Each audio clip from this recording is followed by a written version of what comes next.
confronté à des vagues d'immigration illégale telles qu'elles atteignent 25% de la population. Monsieur le Premier ministre, submersion est dans le monde un mot qui blesse autant qu'il ment. Le Premier ministre.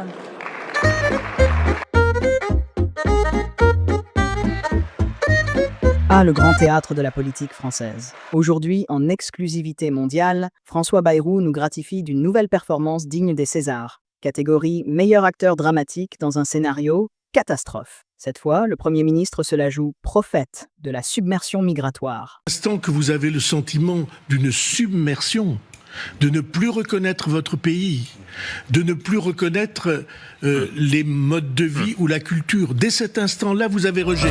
Brandissant une vague imaginaire pour tenter de surfer sur les eaux troubles de l'opinion publique.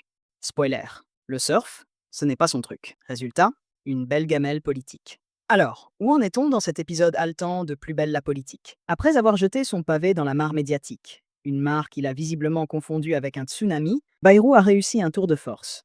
Unir contre lui des socialistes, des écolos, des insoumis et même quelques centristes qui ont osé sortir du rang. À ce rythme, il va bientôt créer un syndicat des politiques dépassés par leur propre démagogie. Et les socialistes, fidèles à leur rôle dans cette pièce de boulevard, ils ont claqué la porte des négociations budgétaires. Un geste fort, certes, mais aussi une manière élégante d'éviter de se mouiller.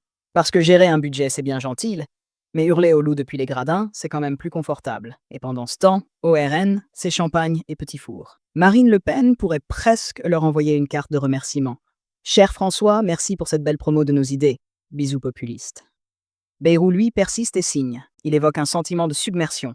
Ah, ce fameux sentiment, ce doux euphémisme qui permet de balancer des énormités sans jamais les prouver. C'est un peu comme dire « j'ai le sentiment que le climat n'a pas changé parce que j'ai encore froid en hiver ». On frôle le génie conceptuel.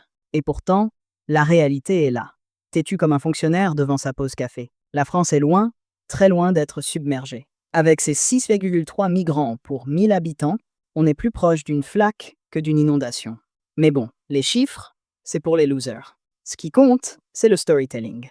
Alors, quelle sera la prochaine étape? Une motion de censure? Un 49.3? Une danse du ventre sur le plateau de LCI pour amadouer la gauche? Tout est possible dans ce cirque politique, où même les clones ne se font plus rire eux-mêmes.